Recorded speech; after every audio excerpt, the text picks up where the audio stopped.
All right, good afternoon, everybody. Welcome to today's webinar. I'm just going to hold for a second while I give everybody a minute to get logged in and get their audio going.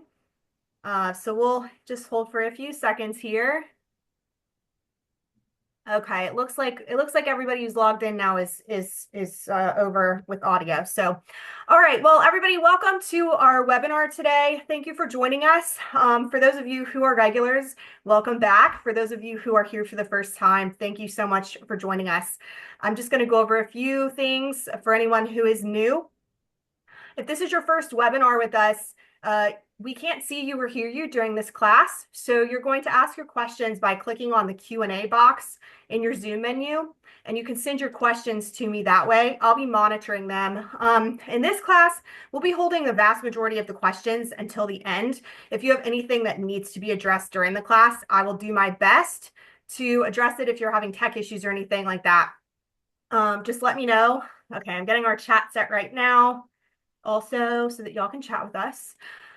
Louis is speaking with us today, and I'll introduce him in just a moment, but just so everybody knows, he usually goes for about the full hour and then stays for an additional up to 30 minutes to take questions. So if you have to leave after that hour, that's totally fine. If you want to come back and catch the Q&A later, we do record, and you can get a link to the recording tomorrow. I'll be sending that out, or you can find that on our YouTube channel. So either way, you can access it if you have to leave early today. I think that's it on my part. Again, please contact me if you're having any issues. I also monitor email during this class, but I can be a little bit slow to respond. It just depends on what's going on in the class itself. So if you have anything and you need to email me, that's fine. All right. For those of you who don't know Louis Ratchford, Louis does a lot of classes with us. He works primarily from our Fair Oaks store. During the spring, summer, and fall, he's usually in our trees and shrubs section, but in the winter, he spends a lot of time in our greenhouse, does floral design at Christmas. He does a little bit of everything, so he teaches a lot for us and knows a lot. So today he's going to be speaking with us about African violets, and Louis, I will hand it over to you and let you get started. Oh, okay, well, thank you, Sally. Yeah. Again, my name is Louis, and I work here at Merrifield Garden Center at the Fair Oaks location. And as Sally just said, I work outside during the spring, summer, and fall, doing trees and shrubs and all that sort of scenario. I do some small designs out there, and I also love to sell native plants. And I also work a lot with perennials. But then during the wintertime, I do my annual migration indoors, which I love working in the greenhouse. It's like being in summer during the wintertime.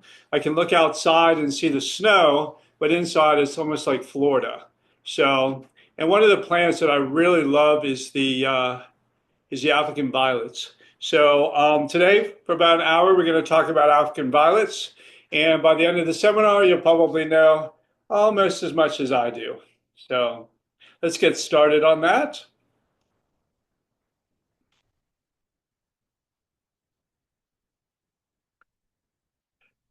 So today we're going to be discussing the history of African violets. I'm going to go into some good details about where they were discovered. And then we're going to do a total care guide. I'm going to give you all the advice you could possibly want on how to take care of them. We're going to talk about a lot of the problems that you might face with the violets. Let's talk about propagation. We're going to talk about terrariums and how to get them into terrariums. And then also we're going to spend a lot of time on all the different personalities of the African violets. So a little background about African violets. They are actually a native plant to Africa, to Eastern Africa, in a country, Tanzania. Back in 1892, Baron Walter van St. Paul actually sent some of the specimens to his father in Germany. And that's how it got its genus name, St. Paulia. If you look to the right of it and you see the photograph there, these are natural native African violets. They grow in crevices of rocks. They're usually in a very sheltered place, and they love a lot of moisture. So the United States got involved with them, and they landed in New York City around 1894. There was a rough start with them. They basically, it was really cold. African violets like it anywhere between 60 and 80 degrees. And they had a reputation of being very hard to grow. And then back in 1938, they started to really take off because of the fluorescent lighting and because of the heating stuff that started back then, with all the heating technology and that sort of thing. And then as of today, African violets are considered one of the most popular houseplants in the world, if not the most popular houseplants. You will find African violets in every single continent in the world. And it's to me imagine how they just started out with a very small place in Tanzania. Um, they said that African violets love to grow underneath waterfalls. That's one of the reasons why they're sheltered. One thing that can happen is they can get crown rot, and the leaves like to stay on the drier side, so they do like sheltered areas. Some of the interesting facts about African violets. First of all, they're not a violet at all. They're not part of that family, but they do have the same sort of look as a typical violet. There's about 16,000 plus varieties of African violets now. And again, just remember how they started out with these photographs that I showed you. They are considered endangered in Tanzania because of the way that they're changing the environment over there. African violets symbolize devotion, commitment, and faithfulness. That's when you look at them, that's what they're featured as. So, and I put this in here because I think it's so true. So when you think of dogs and you think of African violets and you think what could they possibly have in common with each other? Well, I saw a show on the Discovery Channel, and it talked about how dogs started back in the day before they became pets, and how what has happened since then to where they are today. Dogs literally started at maybe 20 different packs, and from those 20 different packs, we have dogs now of every sort of size, every sort of color, every sort of variety. They're just every sort of breeds, and they literally latched on to the humans, and from that they have flourished like you wouldn't believe. And they are on all different continents all over the world, and the diversity of dogs is amazing. Well, the same thing that happens with African violets. African violets, there was just, not very many of them over in Tanzania. And then when humans got involved with it, now we have over 16,000 different varieties, and they basically are all over the world. So, humans and dogs, well, African violets are the plant of the world, just like dogs are as well. So they are the dog of the plant of the world. So, okay, let's get started with a lot. Since now that you have the background, let's get started in some of the ways to take care of African violets. As we go through these slides, I want you to notice all the photographs that I chose. There's some really, really beautiful, beautiful African violets out there. The one on the right is just stunning. So let's talk a little bit about light. So African violets like very, very bright, intense, but indirect light, which means that they like light to be bright, but they don't like the rays of the sun to hit their leaves. If they are in a place where the sun is very weak, like in the very early morning in the east, or even a little bit of the north sun, they can take that. But when it comes to a lot of the very, very hot sun, it's best to keep them away from the direct sunlight. Their leaves will burn. The sun and the brightness really does affect the blooming of the plant. If they don't get enough sun, they're not going to bloom very well for you. Another thing about them is they can grow extremely well underneath grow lights. Um, so that's a good option if you don't have the proper amount of light. Watering an African violet. So African violets like to be moist, but not saturated. And let me explain what the difference is. African violet soil is very porous and very airy, which means there's a lot of air in the soil itself. So it can be moist, but there's a lot of air. If you get a plant that's saturated, which means basically not very much air in there, and that's when you run into problems. With most houseplants in general, they like to be on the moist side, but they do not like to be saturated. They need to have a little bit of air in that soil. That's why we use peat moss a lot in our soils because of that. Um, so when you water an African violet, one thing you don't want to do is get the leaves wet. They will mark, so you always want to make sure that they stay dry. The other thing about them is you want to basically water them from the bottom up. They are very prone to root rot. If you take an African violet pot and you put it into a saucer of water, the actual soil inside the pot will absorb the water all the way up, so the crown will relatively stay dry. That's very important. I just told you about, the soil. You don't want it soggy. You want it slightly acidic, but you want it very airy. And again, that sort of mimics the natural habitat of the African violets where they're found, in nature. Um, the African violet soil that we sell actually is a good mixture to grow your African violets in. When it comes to fertilizing, um, I always like the idea, and I use this with all my house plants, is I give it a little bit of fertilizer all the time. Some people like to blast fertilizer on it, and make up a batch like every 2 or 3 weeks. And then, from there, they, blast again until, the plant doesn't hardly have any fertilizer, then they blast it again.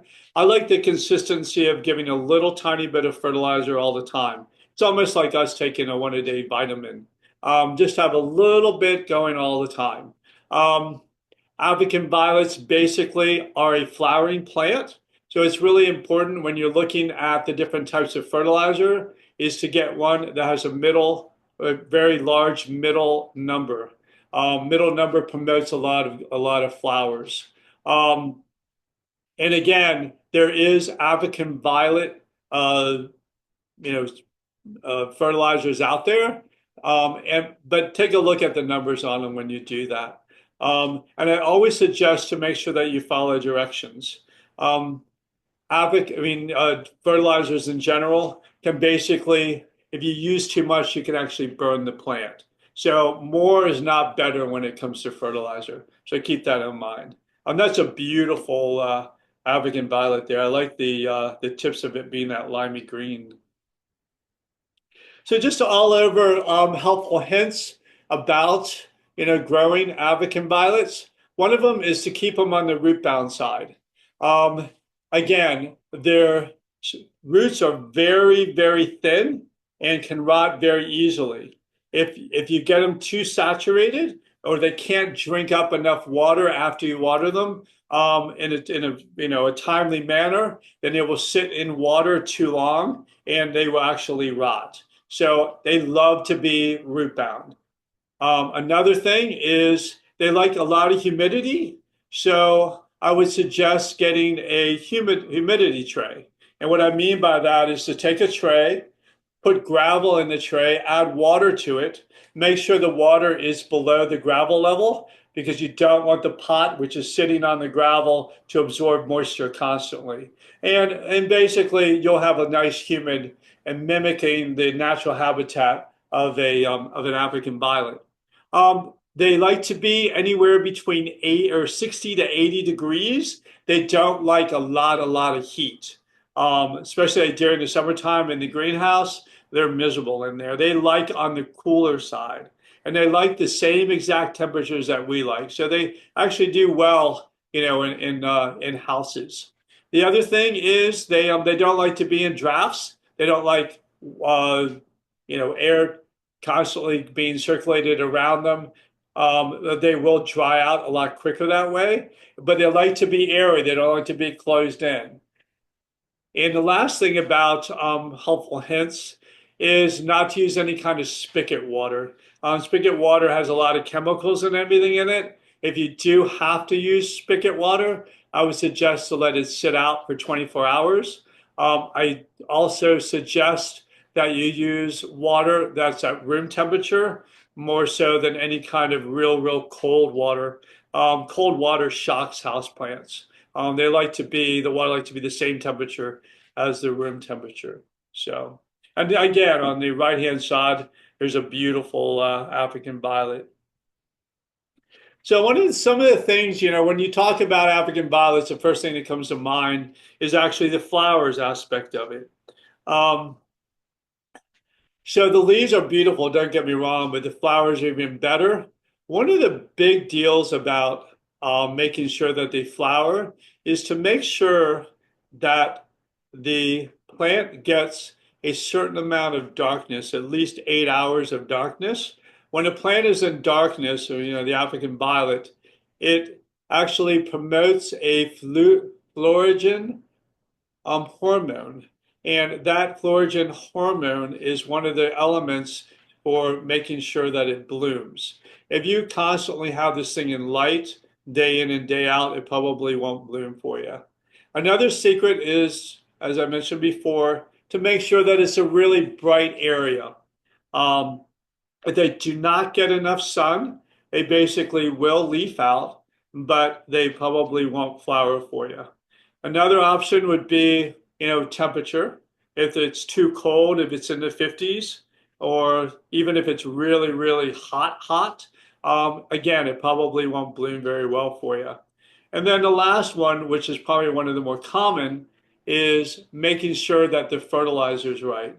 A lot of houseplant fertilizers have a really big first number on the 3-number type fertilizers. The first number promotes a lot of green growth. Now, most houseplants are more about leaves and flowers. And, so they like that first number to get a lot of leaves on the plant. An African violet is different. It flowers. So when you are picking out a fertilizer, make sure that you get one that has a bigger middle number on it. So let's get into some technical work. As I mentioned before, they do like to be root bound. If you take an African violet and look at the plant size itself, and you look at the plant size of the pot, it is demotivated, meaning that the pot is going to look a lot smaller than the proportion of the plant, which again is fine because it does like to be root bound. So you take a plant that is like, 7, 8, 9 inches across, you need a pot size that's probably very small, probably about, 3 inches across. And again, another thing about them is they do like to be, repotted every once in a while to enhance the soil.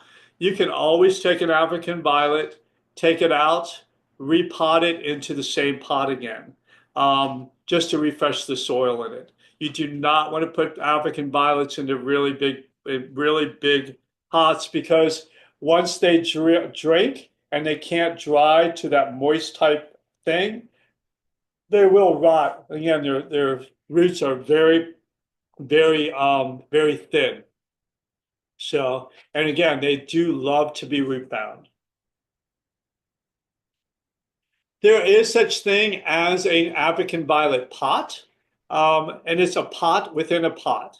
And what it does is it actually mimics the natural environment of where they grow wild. And what I mean by that is the actual outside pot is where the water is.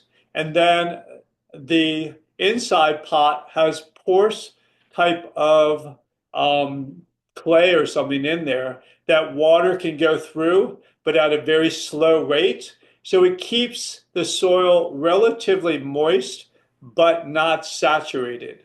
It's a perfect way to, water your African violets. When you water an African violet, you're letting them dry to a certain degree, and then you water them again. And again, they like to be a little on the drier side before they get watered.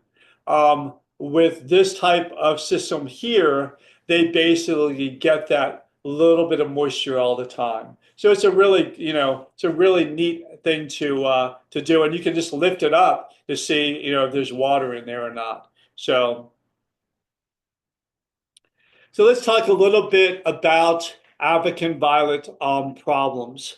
As just a side reminder, if you can't figure out what's wrong with any of your plants, meaning anything indoors, anything outdoors, trees, shrubs, annuals, perennials, house plants, whatever, we do have a plant clinic here, and those guys are literally just waiting for you. They can really try to figure out what's going on with your plant. It's better to do it when it's first starting out being in trouble instead of almost to the death. We can nip it in the bud, no pun intended.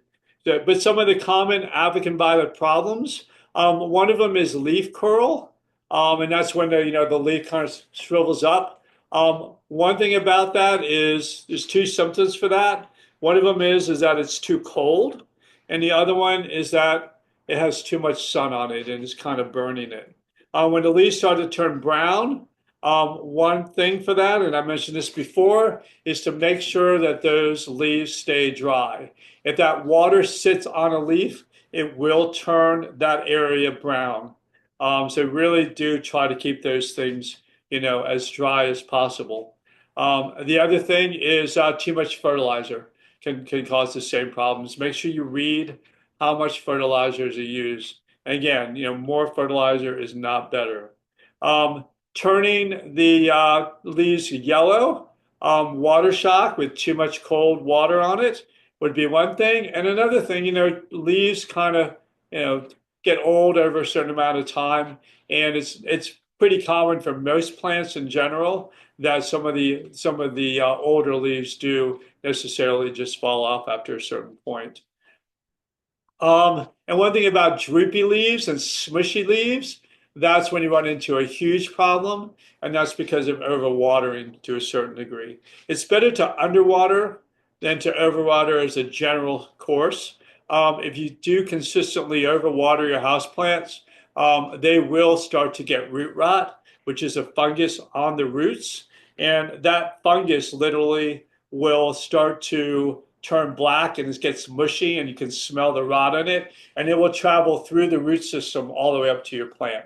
And once that starts, it's really, really hard to get rid of it. So if you're going to err with watering, err on the side of just not watering, err on the side of not enough water instead of too much water. So other problems are insects such as thrips, aphids, scale, crown. I mean, those three are bugs. One thing about bugs is basically, and I went through this with some of my African violets when it came to scale. We'll talk about it in a second. The other one is crown rot. And one of the main things about crown rot is when you overwater from above instead of letting that water come underneath.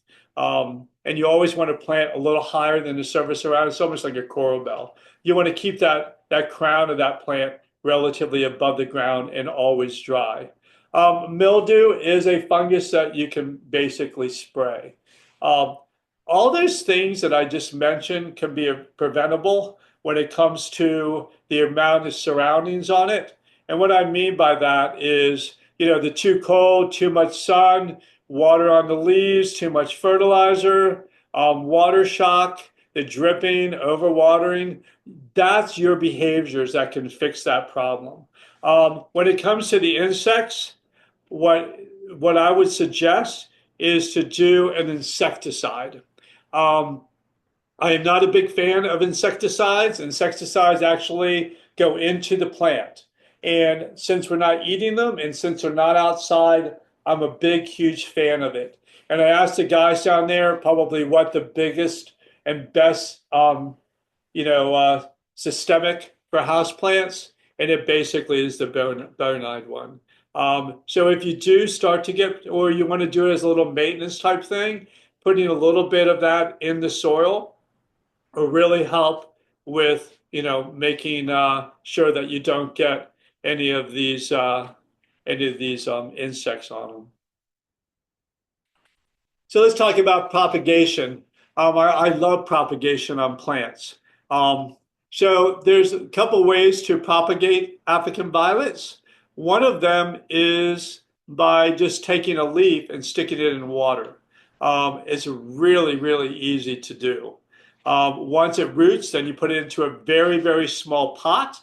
And again, what I mean by a small pot, if you put it in too big of a pot, the plant, just has a very, very fragile root system and it's not that, that mature. And again, it cannot sit in water too long. So make sure that that root system can drink up that water and dry to a certain degree. The other one is actually placing the plant itself into soil. If I did do that, I would actually get some root hormone, which is a white powder, and you want to lay some of that white powder onto a white sheet of paper and take and dip the tip of the leaf stem into water and then roll it into so that the powder itself will stick and cake onto the tip of the stem of the leaf, and then actually place it into soil. What that root hormone does is it takes the cells that are the stem cells and actually will make them into root cells, so they will start to grow. And then the last one, which is somewhat easier, is to go ahead and take some of the babies off of the mother plant. African violets can send out shoots around the core of the plant where you'll actually get a brand new plant out of there, and it will be exactly the same genetic makeup as the original plant that you got. One thing about doing the leaf cut, what I find easiest is with the water, is to take and get a glass of water and then put some foil on top of it. Fill the actual glass up to almost the top, and then put a tiny hole on the tin foil so that the leaf itself can set above the tin foil, but the root will sit underneath it. If you don't have a lot of these test tubes, that's one of the best ways to do that. So this is an interesting story. So at one point, when you get very, very old and very mature types of African violets, they do start to get a stalk on them. As I mentioned before, some of the leaves at the bottom kind of die away, and some of the very, very old African violets actually will have a trunk on them, and at the top of the trunk there is, leaves and flowers and that sort of thing. And these things can get pretty big, and they also can be pretty unstable to the point where they might fall over or they might just snap in half. There's a lady that came in and she had an African violet that she's had for years. And we're talking a long, long time. And she was very connected to this plant. And she was asking me, what I should do about it. And I told her to snip off the top of it and literally get some of that root hormone on it. And we will replant it and it should root. And I think she just couldn't believe that I, was going to do that. So, we talked for a long time about it. I mean, I was like a plant therapist, and I'm saying, the other thing to do is to make sure that you take a couple of leaves, get those rooted, so that if something does happen to the original plant, you will have another generation of them that you can grow. And some of them you can give to your friends. So even if the one experiment doesn't work, you will definitely have a backup. And after I said that, she said, okay, she said she kind of liked the idea of having a second generation. So I went ahead and cut it in front of her. And again, I think she almost had a heart attack. And we went in and we got it, we got some weird hormone on it. And I gave her my texting number, and we texted for a while, and the thing started to grow again. And she thanked me up one side and down the other. It is not easy to do, but it is something that, once an older type of African violet, gets too old, that is definitely one way to make sure that it will survive. Legginess is something that can happen. When plants are not getting enough sun, they will stretch towards the sun, and in doing so, they do and can become very leggy. So again, it's one of those things where you can prevent this to a certain degree by making sure that it gets as much sun as possible. Okay, so let's talk a little bit about terrariums. A terrarium is basically the same type of natural type of atmosphere that African violets literally have in their natural habitat. To make a terrarium, gravel at the bottom, and then some charcoal, and then some kind of Typar material, a coffee filter works because you don't want the soil on top of that to run through and fill up these crevices between the charcoal and the gravel. And then above that, you want a very, very porous type, terrarium soil. And these conditions will thrive. And your African violets, again, put it into a lot of sunlight, but no direct sunlight. You just want it bright. If you do put it in direct sunlight, it will kill the plant. It will heat up in there and it will die. So bright light, but no direct light. But it definitely mimics the same atmosphere of a regular old natural habitat of the African violets over in Tanzania. I would highly advise you to use one of the dwarf varieties of them so that you'll be able to enjoy it over a period of time so that it doesn't overtake the terrarium. African violets in general can become extremely large. So now let's talk about all the different types of personalities of African violets. There's a lot of different ranges of flowers and leaves and all sorts of stuff. So let's get started on the second half of this. So let's talk about the sizes of, an African violet. African violets in general, of the normal size, can get very, very large. They can be 16 plus inches. I saw an African violet show one time when they actually, are, in competition with each other to find out who has the best African violet. And that gentleman is holding one that literally is just huge. So again, they can get very, very large over time. There's semi-dwarfs and there's dwarf varieties. If you don't have room for the bigger ones, then definitely use the smaller ones.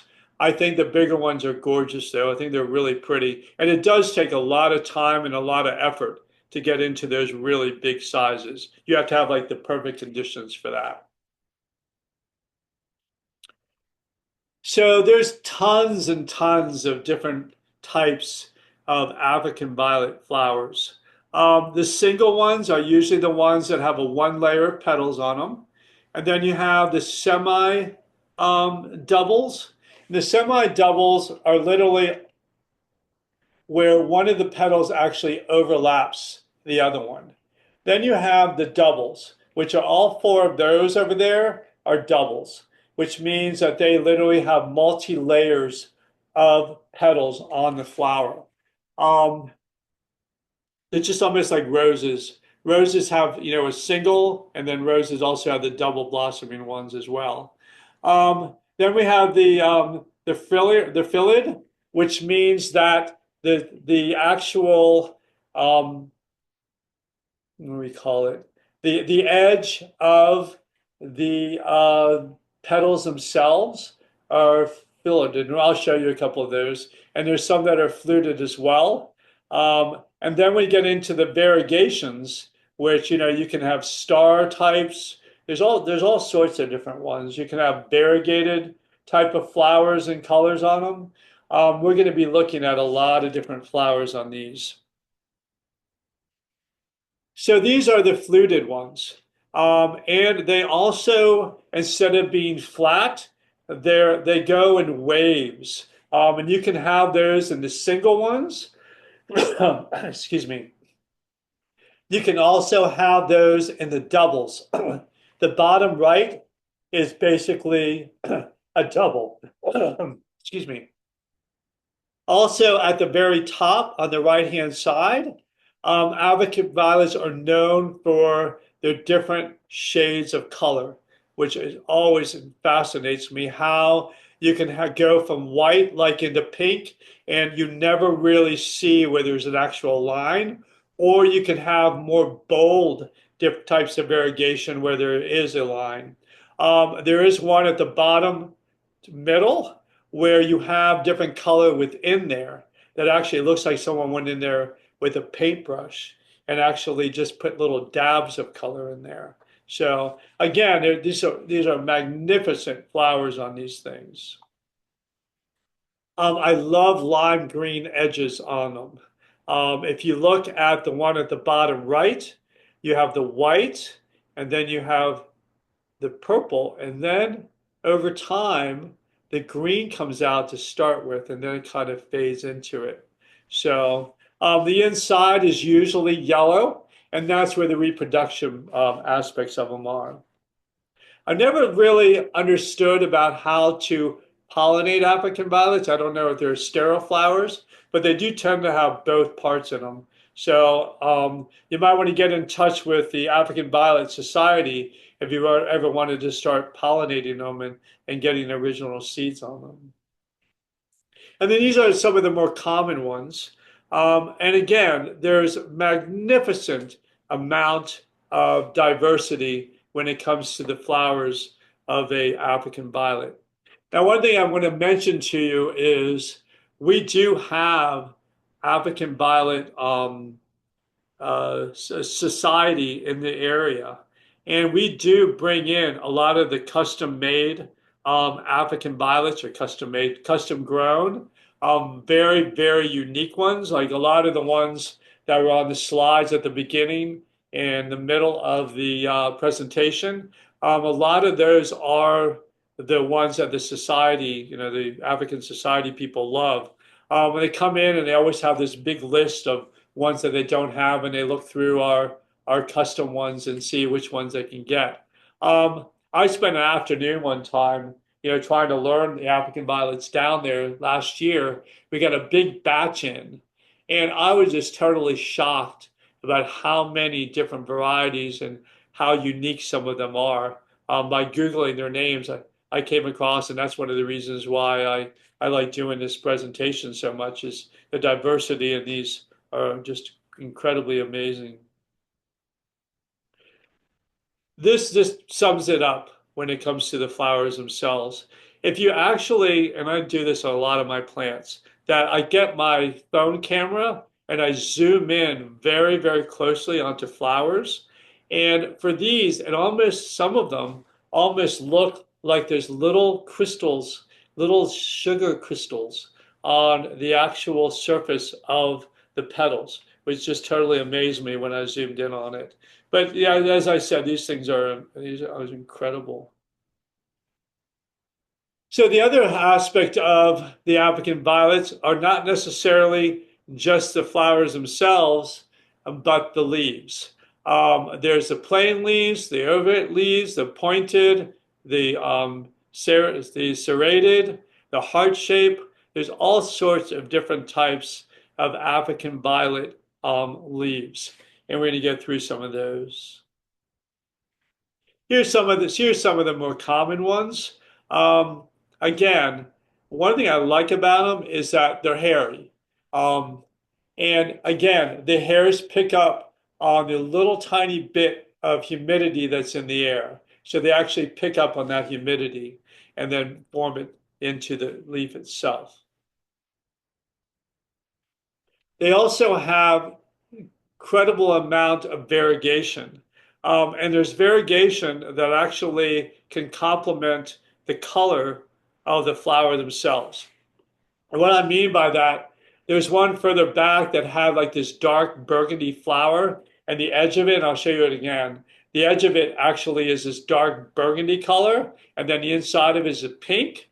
Well, the African violet variegated leaf was literally pink instead of white, which I find fascinating. There's also like this yellowish type of variegation, and then there's white.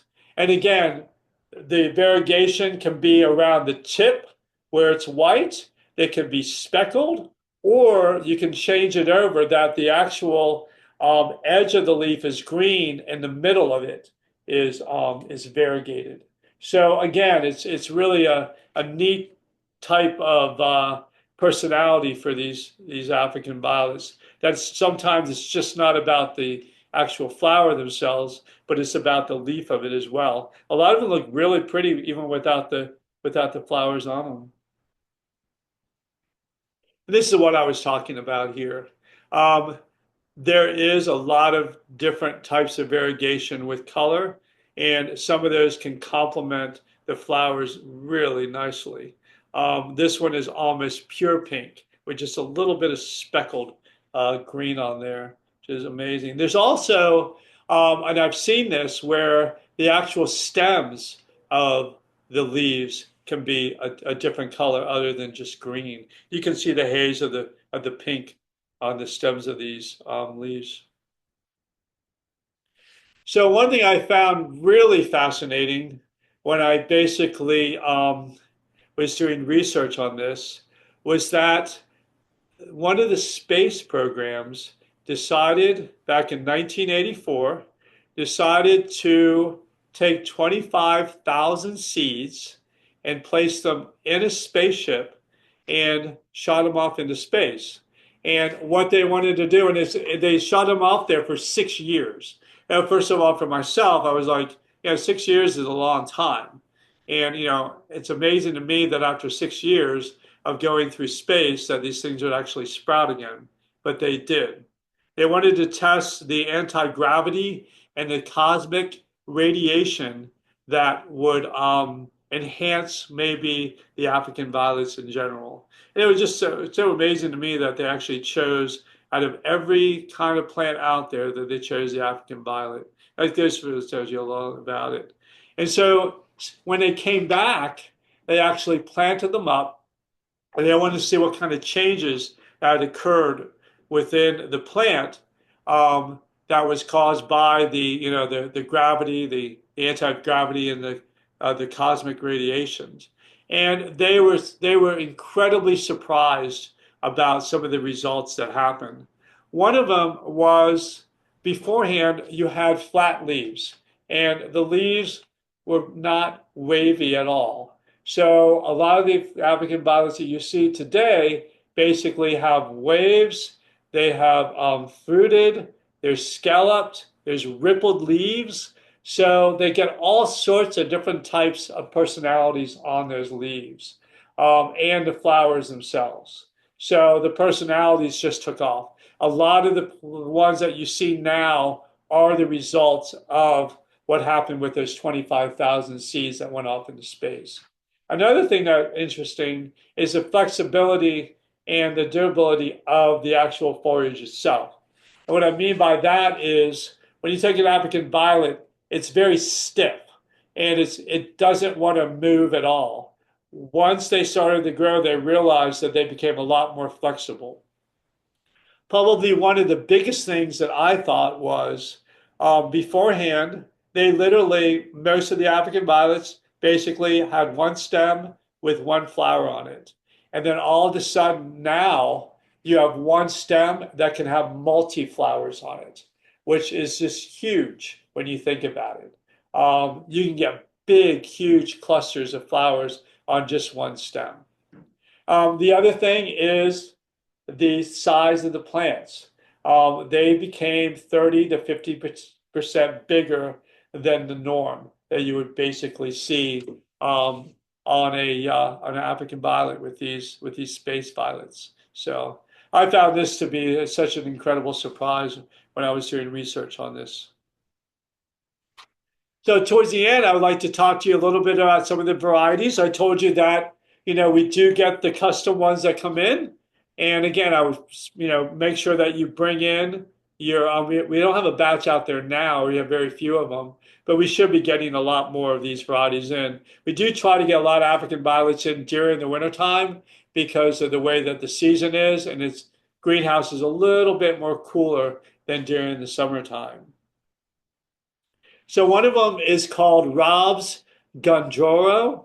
Um, this one, again, has incredible amount of flowers on it. Their flowers are very small. The actual leaves themselves are mounded. They kind of go up and down to a certain degree. They're not flat.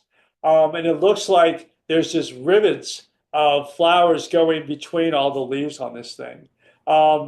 Beautiful plant. I think it is a semi-dwarf, but it's just a beautiful looking type of plant. Again, the flowers themselves are different shades of purple and blue in there.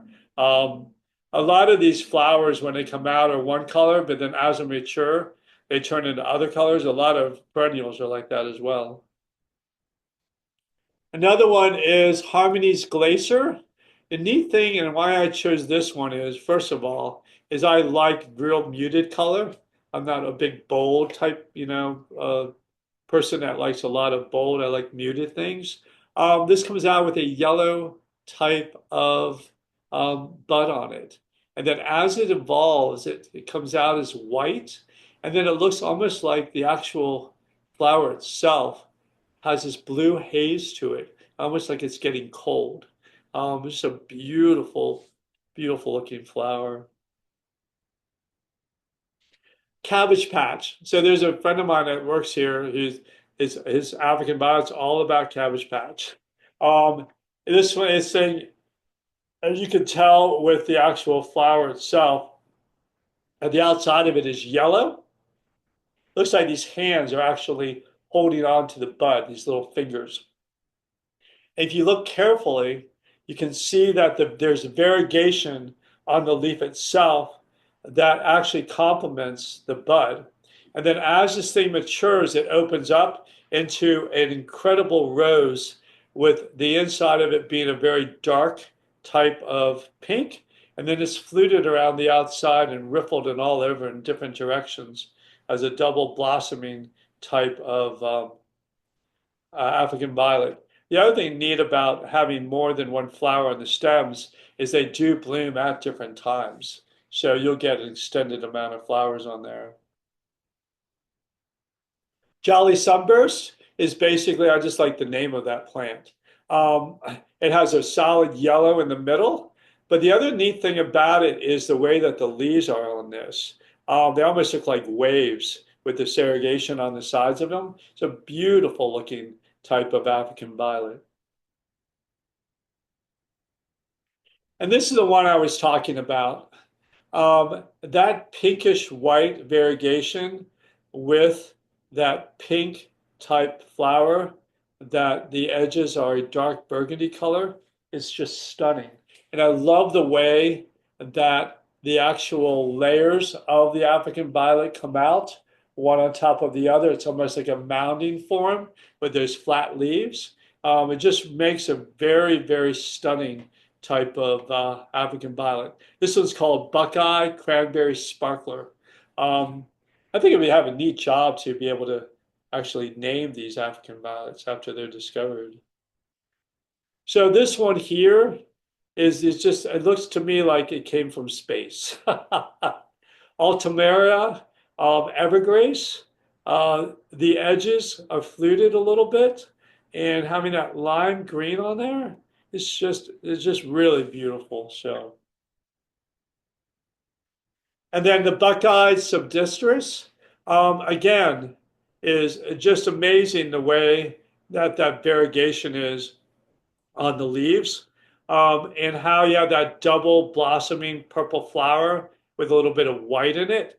Again, it just makes a spectacular show.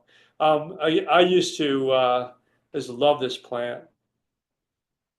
but I used to have my own collection. So back in the 90s, I started a hobby. I went out to the IKEA and got some wooden shelves and then set up some grow lights on the top of them and then ordered trays with gravel at the bottom. And I started to collect them. And I had a collection of these for a long time. And some of them did get very, very large. And I did propagate them. I did have a nice variety of different types.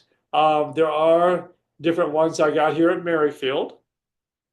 And I got all sorts of different types of flowers. I did get a couple of them that had the variegated leaves on them that were just amazing. But again, you have to be really careful with bugs. Back then, I did not know about systemics, and I got scale. And I remember taking some of those plants and spending hours with a Q-tip trying to get the scale off of them. And eventually, I lost interest in them, but it was a very fulfilling hobby for a long time for me. So I really enjoyed that. So,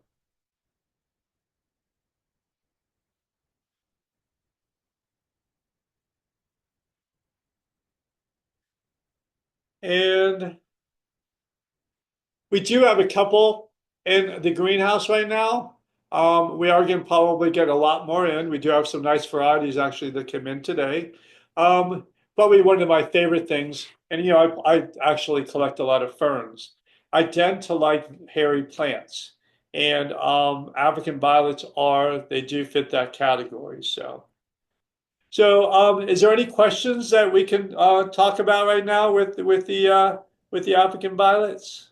We'll get started with the ones we have. Anybody who wants to, please feel free to go ahead and send your questions in. We'll go for as long as we have questions, or we'll cut at 12:30, but I think we'll be able to get through everything. So Louis, the first question we have is about grow lights. If you are in a situation where you need a grow light for your African violets, how many hours a day would you recommend placing them under a grow light? I suggest 12 hours because where Tanzania is, it's not too far from the equator. And so they literally get 12 hours of light and 12 hours of dark. So I would recommend putting it on a timer and kind of mimicking that all through the year. The amount of light doesn't really differ, between that zone, between the one of Capricorn and the other one. That in there, it's always like 12 hours of light, 12 hours of day. One thing to think about too is making sure that you get the right spectrums on that. Most plant lights will automatically do that. I don't know much about it, but I have a ton of plant lights in my apartment, and they all work just fine. So all sorts of different ways to do it, but they're easy to grow, with the grow lights. And I've had a lot of experience with that. When I had the shelving unit, I had, again, the shelf down here, and this is the roof up here. I had one of those ones that go across like this. Then I put down a container, filled it with gravel, filled up with water, just below the gravel, and then set them on there. And again, I had a timer for 12 hours on, 12 hours off, and they bloomed very consistently through that time period. So, Okay. All right. Our next question is about propagation. Is there a shelf life for the root powder that you were talking about? How long does that last? so the root hormone itself, Yeah. I don't know. I mean, you don't use very much of it. I've had mine for a year and I still use it and it still, does fine for me. So I really don't know. That would probably be something you could call up and ask at the help desk. I'm not Okay. 100% You sure can on that. ask the plant clinic that when you stop in, they'll probably be able to give some information or give them a call. All right, next question. Is there a way to correct an African violet pot that's not absorbing the water through the bottom properly anymore? Say that again? So if the African violet pot isn't absorbing water through the bottom, is there anything that Yes. can be done about that? Okay. So what happens with the African violet pot is that their inside pot is very, very porous. So you literally set the inside pot into a bunch of water on the outside. So it's literally in the water. The actual porousness goes through and gets a little tiny bit. It's almost like the side of the pot is sweating. You get droplets, which is absorbed by the soil. But the neat thing about it is that the actual pot itself, the soil does stay a little airy. It just stays moist. There's a lot of air pockets in there with that. The bottom of it is, in water, but the sides of it is being absorbed as well. You just don't want it to touch the bottom and have it grow up, have the water go up in the soil. You want to surround the actual inside pot surrounded by water. Okay, so maybe more surface area needs to be covered. Sorry, I don't understand much. I'm not sure I've seen one of these pots in person yet. Um, okay, thank you. Next question. Do do African violets have a lifespan? So I think in general, all living things, but so the oldest one I've ever seen was probably about 25 years old. And A long, that pretty one long. literally had a really thick trunk on it. And it was the lady that I was telling you about. And the thing was about this high. And I think that's the oldest.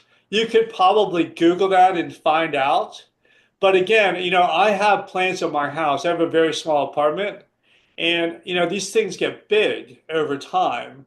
And I like the idea of generations. Like if a plant ever does get too big or too old or something, taking a cutting of that and then using that just in case the other one dies, that you'll have like different generations of plants. I've done that with my spider plant. I've done that with my grandmother's Christmas cactus. So I have multi generations of that. But again, they can live a long time, I would imagine, if given the right conditions. But that's Right. something that you might want to just Google. I'm Yeah. sure that there's people out there that are, kind of like, my African violet is 30 years old type of deal, but I don't really know. Okay. Next question. Can you repeat the name of the systemic? Was it Bonide? What was the name of that product? It's a systemic and it's by Bonide and it's houseplant. And Okay. if you come in here, we will get you that. I mean, I can go back to the photograph of it, but it's the Bonide houseplant systemic. Okay. And Uh, definitely follow the directions on that. Again, more is not better. yes, that's what I know. David always tells people in the plant clinic is follow the directions on the label. All right, next question. Can you mix different African violets in the same pot? Of course.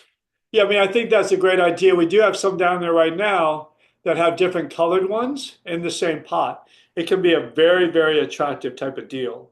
I've always wanted to do a large type of terrarium where you could have an area that's kind of, I want to say, mountainous and stuff, and having different varieties of them going through, almost like a bird came in and kind of pooped out seeds along the way, made it real natural with like a lot of moss and stuff in there as well. I think that could be a really beautiful type of landscape with a lot of different personalities in there. And the other thing too, with terrariums and mixing them up, using African violets with other plants is perfectly okay as well. You don't have to just have African violets in a pot. You can bring in other plants that complement it pretty nicely. Okay, awesome. All right. Well, that's all the questions that we have. Louis, before we wrap up, I would like you, if you can, to talk a little bit about if someone wants a specific type of African violet or like a bloom type and they come into the store and it's not there, is that something that they can talk to the team about and they can order it? Can you discuss that a little bit? Yeah, so right now we do have some African violets down there. We just got a batch in. The more custom made ones, we did have a batch in and we're almost low on them. We will be getting more of those in. You can always give me a call here, um, and literally come in. And I can even, you can call me like once a week and say, "Hey, Louis, are the African violets here?" And I'll say, "Not yet." And then a week later, it's like, "Oh yeah, they're here." And then, you can come in.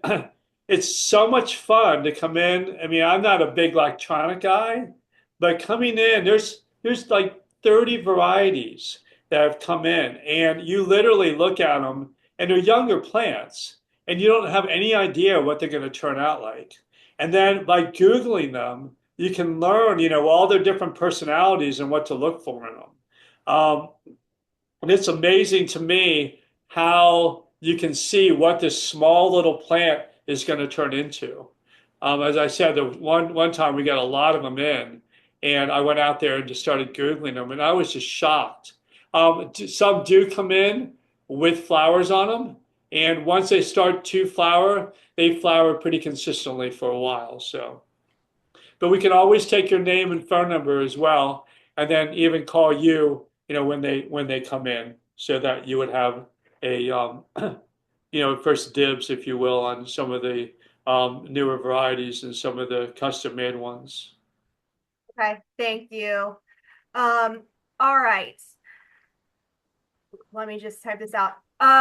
Okay, well, thank you so much, Louis. That's it for questions for now, so we can wrap up for today. And as Louis said, if you all want to stop by for African violets, feel free to call him or the greenhouse. If you want something specific, call him, call our greenhouse. They can place orders if the plant is something that they can get, they'll bring it in for you.